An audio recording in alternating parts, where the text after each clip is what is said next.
Yeah, absolutely. Thanks very much, Nathan. And I'll reiterate what you said, Andrew. We are certainly glad you're here and excited for the three of us to have this conversation. I did just want to let everyone know we're going to be asking some interactive questions throughout, two questions, in fact, during the presentation. So you're actually able to get your smartphone out, scan that QR code, or go to the URL at the top and punch in that code. That will allow you to follow along with our presentation and answer some questions that we're going to have in just a moment. So encourage you to go ahead and do that if you're able. And we look forward to reading and discussing some of your answers. I wanted to kick off today's conversation with just a really big thank you to those of the people who were able to attend our advocacy summit. We had a really productive meeting, nearly 50 meetings across the Capitol complex at the end of March, where we were able to engage with a number of policymakers throughout DC, and really emphasize the importance of irrigation and the impact that our industry has. So just wanted to take a moment to thank everyone for their attendance of that event and just remind folks that if you feel like disconnected from the people who represent you, this is a perfect opportunity for you to engage directly with the people who make decisions in DC. So just a quick plug for that and thank everyone again. And again, just going to drop that QR code right there. If you want to go ahead and join our presentation, I see we have a comment that they weren't able to grab that URL. And with that, we're actually going to start with our first question, which just is asking what describes your outlook for the remainder of the year. And while folks are answering, again, you can scan that QR code or go to that link at the top. I'd love to hear Nathan and Andrew your takeaways from the advocacy summit. What was your pulse on what was going on in DC?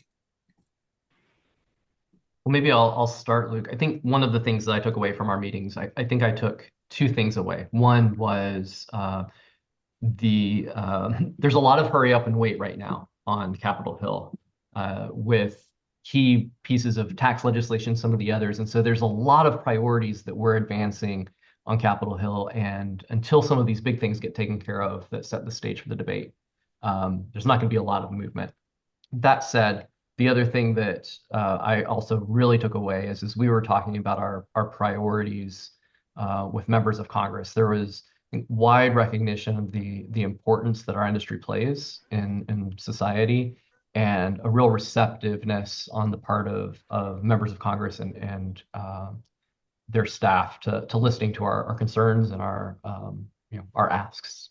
Andrew, what about you? Yeah, I think being my first summit with the Irrigation Association, I've done this some before with some other organizations. I was just impressed by the showing of our members, by the knowledge and just the presence they brought to our meetings, and then also just the networking we did among policymakers, among each other. That was really, I think, a valuable thing when so much the world is Zoom now, which is wonderful, obviously, today. But I think that in-person presence means a lot when you're talking to policymakers. And I think it benefits you a lot. It benefited me a lot to spend time with you all. So I enjoyed that physical presence. Yeah, I would just echo that. I think, for my key takeaway, Andrew, I think the physical presence wasn't just within our industry and the priorities that we were advocating for, but really across the Capitol complex. I was just really overwhelmed by the sheer number of people who are there engaging with lawmakers. And it seemed to me, I've spent a little bit of time in DC, but it seemed to me that there was just a great quantity of people really engaged. So that was really cool to see. I think that was a really cool kind of my broad takeaway from our advocacy summit, sort of outside of our little irrigation bubble, if you will. So really appreciate the answers we've gotten, and we'd encourage you. We'll maybe take just one more moment to give folks a last chance just to, kind of express what their outlook is for the remainder of the year. But with that, I'm seeing kind of it seems like the skew is a little bit towards either somewhere in the middle or maybe a little bit even toward the pessimistic side with about half of folks, a little less than half of folks feeling somewhat optimistic about the outlook. So let's talk about some of the uncertainty that we're facing within the industry. And Andrew, I'd love you to kick us off here. Maybe before we get to Andrew, I'll take a stab at setting the scene just a little bit. We, over the past 3 months, or 100 days, it's been Uh, there's been a rapid fire action of announcement after announcement around tariff related actions from the White House. That's presented some uncertainty for businesses and planning and how the supply chain may be impacted. Um, it seems like the tempo, the pattern is that we'll see a big announcement from the White House on an action, and then kind of a last minute pause or reconsideration, and then maybe drawing back just a little bit on the original announcement. I think where we are now, we've seen a lot of these actions from everything from Canada and Mexico, the reciprocal tariffs, steel and aluminum, and all the rest. I think one of the things we're starting to see now is a shift to the country by country approach to this conversation and various agreements to bring people to the table. We at the IA have been working to keep our pulse on not just the news that's happening as it's happening, but really the conversations with those in Washington and the decision makers as the conversations are taking place. And also to really understand how these actions are impacting the various sectors and various segments of our industry. We do hear from member companies about supply chain challenges planning, potentially some concerns around what the broader economic picture might mean for customers, and price increases as well. One of the things that we're now looking at in a lot more detail is as we're moving to conversations from country to country, what are the opportunities, what are the risks for the irrigation industry in those conversations, so that we can be prepared to engage. I'm going to kind of toss it over to Andrew for a little bit more color, commentary, and some of the more specific topics, and we'll come back and have a little bit more of a discussion on that. I think one of the things I've been focusing on is the details of what's going on, which I won't recite the list here. There's many great sources for that. If you need any summaries or things like that, reach out to us. They change regularly, as Nathan was saying, with this kind of tariff announcement pause negotiations. One thing I've been doing there is listening and reaching out to different members to understand how they might be affected directly. So that might be a specific product that they regularly export to a given country, or import from. And the idea is to better understand the businesses you guys have, and how that might play into kind of this country by country negotiation, and then discussions of carve outs and implementation. And we're eyeing opportunities to engage in that once some agreements in principle have been reached, as to how tariffs will be handled with a given country.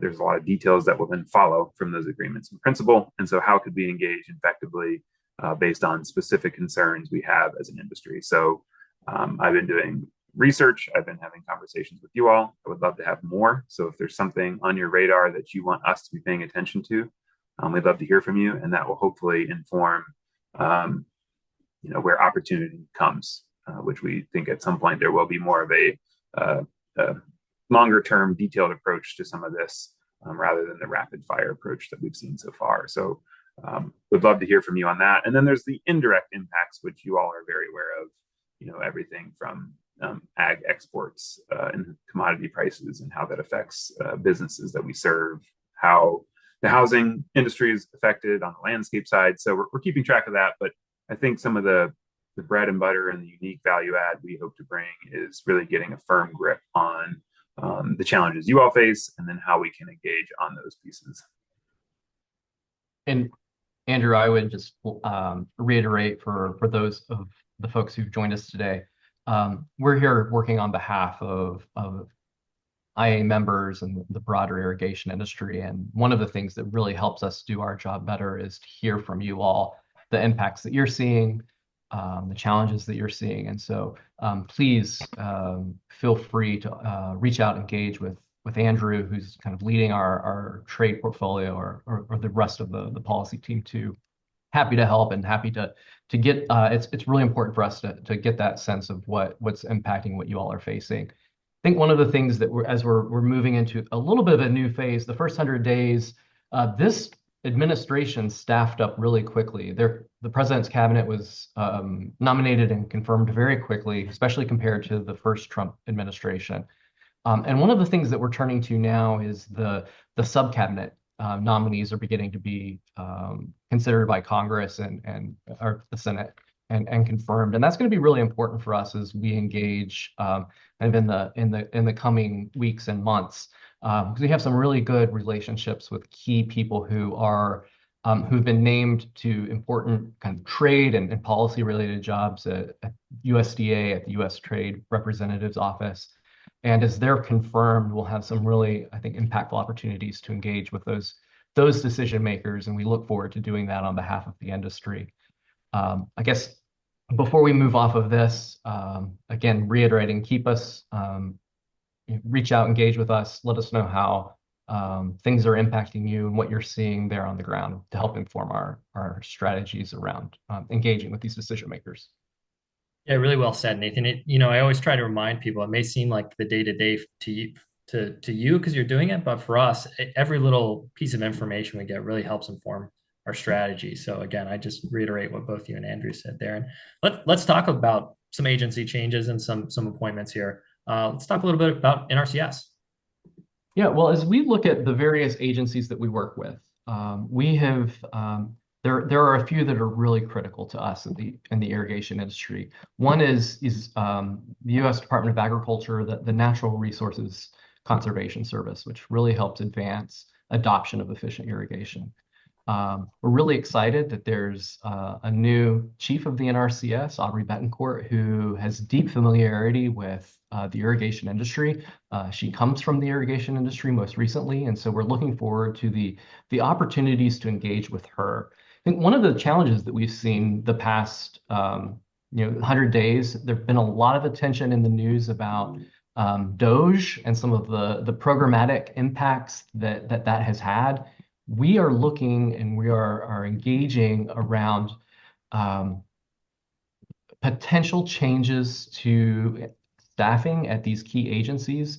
We're very mindful of the impact that closing offices and all of the rest have for irrigation companies on the ground who need the farmers need those services in order to adopt irrigation practices.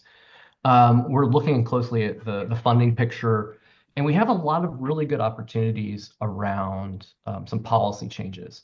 We at the IA have been working for years to make sure that the Environmental Quality Incentives Program, really key cornerstone conservation program, is available for new irrigation systems that are built across the country. And so we're working to engage with NRCS and Congress on that.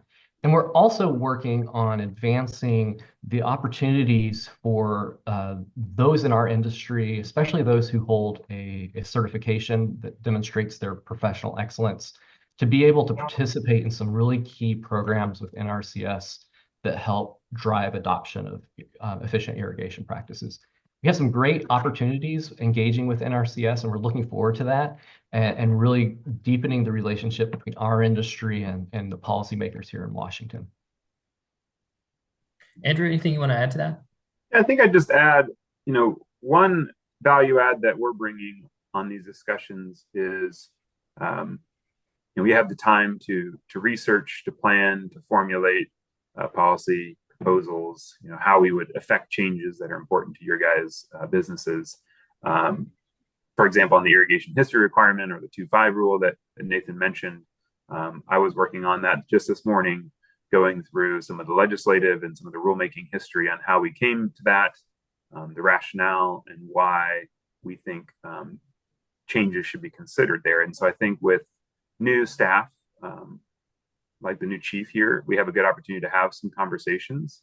I think that's a positive development under the new administration.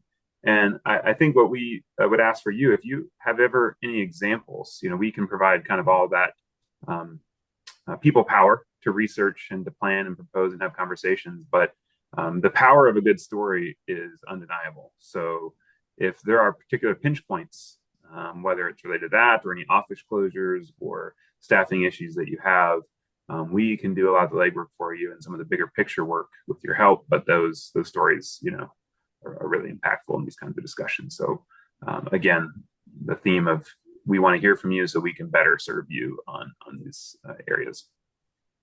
Definitely a common theme, and a common theme we've discussed throughout this webinar series, and probably won't stop discussing as long as we're around. So just want to let people know we're more than halfway through our webinar today. The Q&A is open. We'll probably try to save all the questions and get to as many as we can toward the end of our session. But if you do have a question, feel free to drop it into that Q&A box whenever you're ready. And like I said, we'll try to get to it. And Andrew, we're talking a little bit about NRCS, but another agency that you've been really heavily engaged with since you've joined the IAA has been the EPA, and obviously specifically their WaterSense program. And there's been movement on the WaterSense, but not all of it has applied to irrigation. So let's talk a little bit about that. Yeah, I've been pleased to work with EPA WaterSense and their staff, their programs, their specs, and in this job and several prior jobs. So coming with a deep background on that, it's been good to jump back into it now with the Irrigation Association hat on. You may have seen a fair amount of things about WaterSense or EPA, but those have really been focused so far on indoor and on plumbing. As you know, our commander-in-chief has views on shower heads and toilets, which we'll not recount and here. But the good news, I think, for us is that that doesn't extend to irrigation products. So far, the irrigation products have not been the subject of any of the executive orders by Trump or by the new EPA administrator. So we are watching those carefully, but it looks like a lot of the initial focus is on those indoor products. One interesting development that's kind of a blend of what's happening federally and then what's happening at the state level is some states are considering or have passed laws related to irrigation controllers, for example.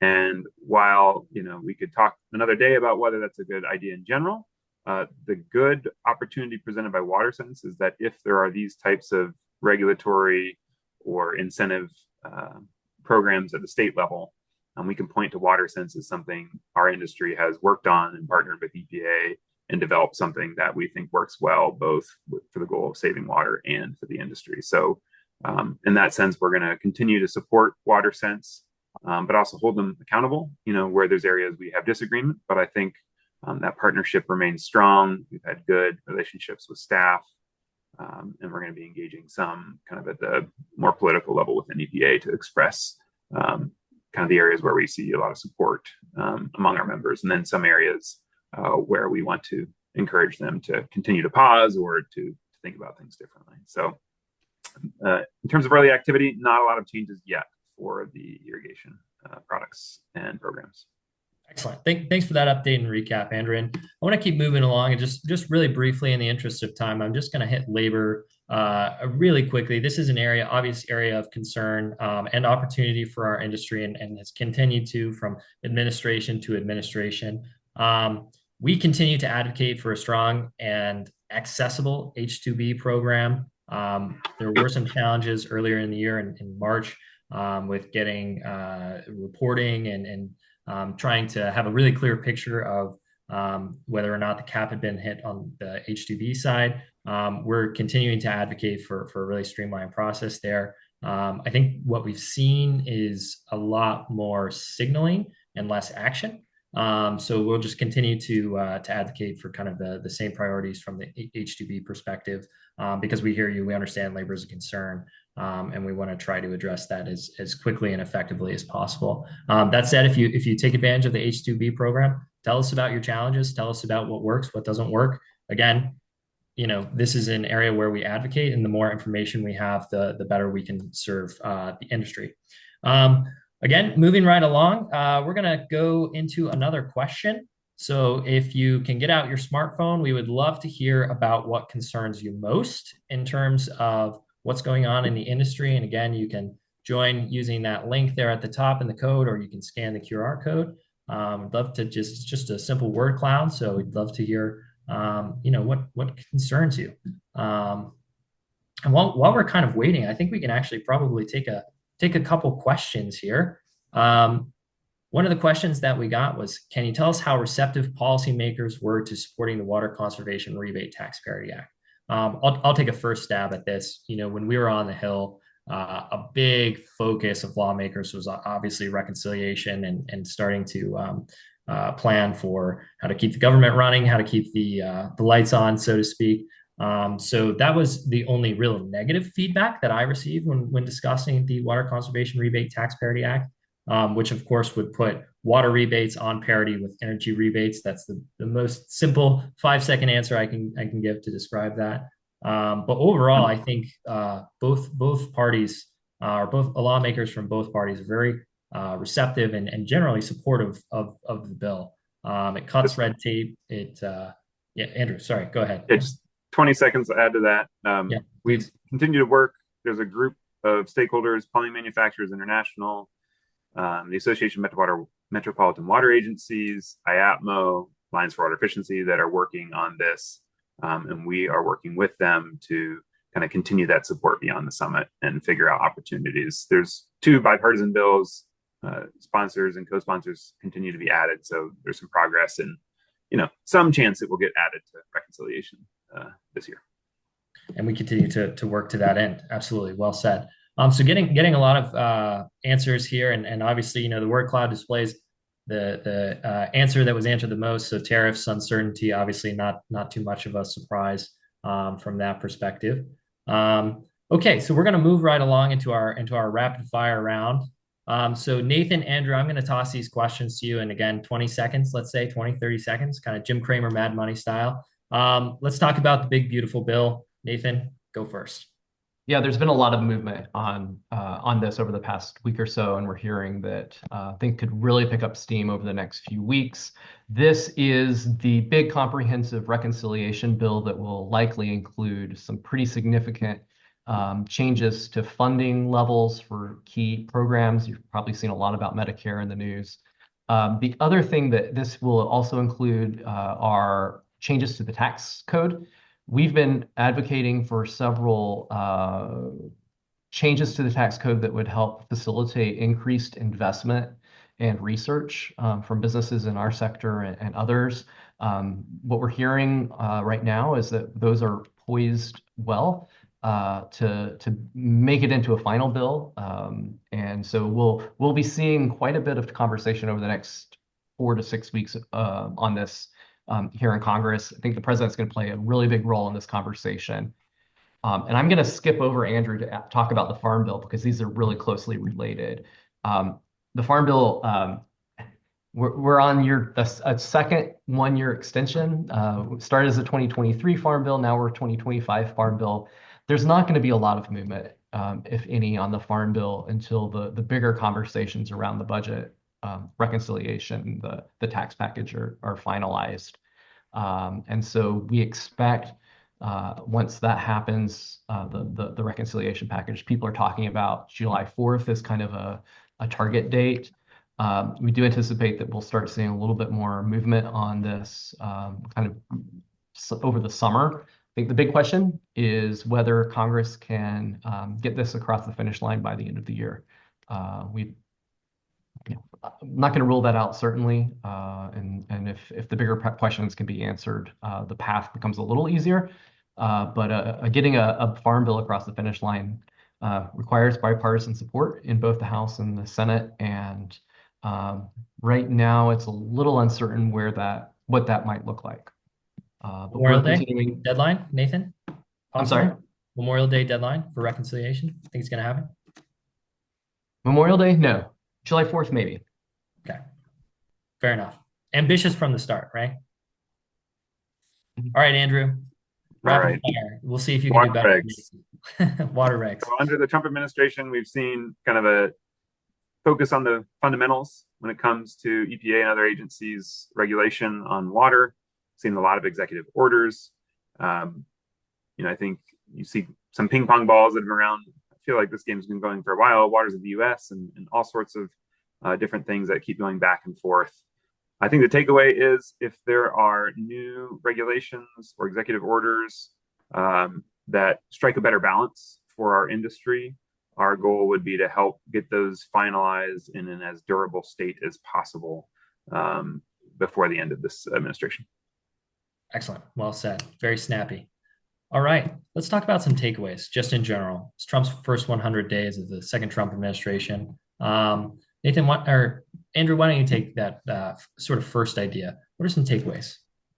Yeah, I think building on what I just said, there's this, I think, positive burst of energy in some areas, negative depending on perspective, but there's, I think, a lot of activity. And so, how can we work with that, work with what's going well, and capitalize on some of those opportunities, like we were talking about with new staff at NRCS or these other opportunities to engage with the executive branch. And then, as I mentioned, we've seen these things go back and forth. So if there's something important, ideally Congress would act, or there'd be some final rule that gets done during Trump's administration. Otherwise, you might continue to see this kind of uncertainty and this back and forth on key regulatory issues. Nathan, what would you like to add to that in terms of takeaways? I think as I'm reflecting on our word cloud from the previous slide, we saw a lot of concerns around kind of economic indicators, trade, what some of the tariff policies might be impacting. And then we also saw some concerns around labor challenges. And both of those are really top of mind for the Irrigation Association, as a number of other industries as well. And this is an opportunity for us, and there's a real need for us to engage, not just with our industry, but with industry from across the spectrum that are impacted by these. And that's what we're doing. We're working closely with a host of other manufacturing, distributor, end user associations that have similar interests, and to collaborate to bring change and to bring attention to these issues, to help, at the end of the day, help businesses in our industry thrive. And at the IA, we are laser focused on leading on those issues that are really impactful for the irrigation industry specifically. And if we're not there leading the conversation, few will. And so we're laser focused on that, engaging on those issues, engaging with coalition partners on some of the broader challenges that we're seeing across the line, and then equally as important is tracking the developments and making sure that the folks in the industry are aware of what's happening. If you don't already follow us on LinkedIn, on other socials, and we ask also, feel free to visit us online, sign up for opportunities to stay in the loop as developments happen, and we'd love for you to join with us in some of our efforts. Going to put a special plug in July is coming up quick, which those across the industry are well aware that it's Smart Irrigation Month, and we look forward to collaborating across the irrigation industry to really advance the value that irrigation brings to society, to communities, to food security. So sign up, stay engaged, and please feel free to reach out and share your thoughts, your concerns, your questions with us and our team. So Luke, I'll turn it back over to you to wrap up. Yeah, absolutely. And we're a minute over, so I apologize, folks. We had obviously a lot to talk about in this first 100 days. So thank you very much for attending. If you have additional questions, our colleague Emil has dropped both Nathan, Andrew, and my email into the chat there. So we'd encourage you to reach out to us collectively or individually, whatever you're comfortable with. We're happy to take your questions offline. And I'll just reiterate what Nathan said. We really want to maximize our impact in terms of Smart Irrigation Month and really demonstrating to the broader public the value of smart irrigation and the positive impact that the industry makes on broader society. So with that, thank you very much for attending, and we hope to see you for our next one. Thanks, everyone.